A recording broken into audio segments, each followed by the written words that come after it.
दोस्तों finally Qatar और भारत के बीच चल रहे विवाद के दौरान एक अच्छी खबर देखने को मिली है। कतर ने अपने यहां डिटेन किए गए 8 भारतीय नौसेना के रिटायर्ड अधिकारियों को काउंसलर एक्सेस देने की सहमति दे दी है, जिसके तहत अब भारत के अधिकारी अपने नौसेना के पूर्व अधिकारियों के साथ बातचीत करके उन्हें सलाह दे सकते हैं और उनकी स्थिति के बारे में आगे समझा सकते हैं, जो हमें इन्हें इनोसेंट साबित करने में काफी मदद करेगा। ये डेवलपमेंट एक ऐसे समय पर निकलकर सामने आई है जब पीएम मोदी संयुक्त अरब अमीरात से COP28 की मीटिंग अटेंड करके भारत वापस आ चुके हैं। बता दें कि सिर्फ 24 घंटे पहले ही पीएम मोदी और कतर के अमीर के बीच बातचीत हुई थी, जिसके दौरान दोनों देशों के बीच मौजूद कई बड़े द्विपक्षीय मुद्दों पर तो चर्चा हुई ही है। साथ ही हम देख सकते हैं कि कैसे इस मीटिंग के ठीक बाद कतर ने भारतीय नौसेना के रिटायर्ड अधिकारियों के लिए काउंसलिंग सेवा उपलब्ध करा दी है, जो भारत के लिए फिलहाल काफी बड़ी बात है। 30 नवंबर को जब कतर की अदालत में अपील की हियरिंग की गई थी, तो उस दौरान कतर की अदालत ने भारतीय अधिकारियों को अवसर दिया ताकि वे अपने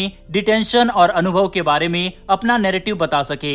आसान भाषा में समझे तो कतर से भारतीय अधिकारियों के लिए फिलहाल काफी अच्छी खबर निकलकर सामने आ रही है। न सिर्फ कतर पर बनाया गया भारत का दबाव काम कर गया और कतर ने अपनी डेथ पेनल्टी को रोका, बल्कि भारत की अपील को स्वीकार करते हुए हमारे अधिकारियों की बात सुनने का फैसला तो किया ही है, साथ ही भारत के लिए काउंसलिंग सेवा भी उपलब्ध कराई, जो इस बात को दर्शाता है कि कतर अब भारत के साथ हालात को सामान्य करना चाहता है। लेकिन ऐसा सिर्फ तभी संभव है जब दोनों देश काफी समझदारी के साथ काम करें और इस मामले को मीडिया में ज्यादा हाईलाइट ना किया जाए, तभी जाकर कतर भी कंफर्टेबल होकर भारत के साथ कम्युनिकेट कर पाएगा। हालांकि ये सारी डेवलपमेंट सिर्फ इसलिए सामने निकल कर नहीं आ रही कि पीएम मोदी कतर के अमीर से मिले, बल्कि इसके पीछे भारत की काफी शानदार डिप्लोमेसी भी शामिल है। दरअसल हमने रणनीति बनाई थी कि अगर कतर भारत के इंटरेस्ट को इस तरह से नजरअंदाज करेगा और हमारे अधिकारियों को डेथ पेनल्टी देने के लिए आगे बढ़ता है, तो हम भी कतर को पूरी तरह से बर्बाद कर देंगे। इसके लिए भारत ने एकदम अचानक से अपनी फॉरेन पॉलिसी में बदलाव किया और काफी बड़े कदम कतर के खिलाफ उठाए। सबसे पहले तो भारत के पेट्रोलियम और नेचुरल गैस के केंद्र मंत्री श्री हरदीप सिंह पुरी मोजाम्बिक के दौरे पर निकल गए, जहां पर 2021 से बंद पड़े $20 बिलियन के लिक्विड नेचुरल गैस प्रोजेक्ट को तत्काल रूप से शुरू करने और इसमें नेचुरल गैस की सप्लाई को लेकर मोजाम्बिक की सरकार के साथ बातचीत की गई। भारत का ये कदम सीधे कतर पर निशाना लगा रहा था, क्योंकि हम अपनी जरूरत का अधिकतर नेचुरल गैस कतर से ही निर्यात करते थे।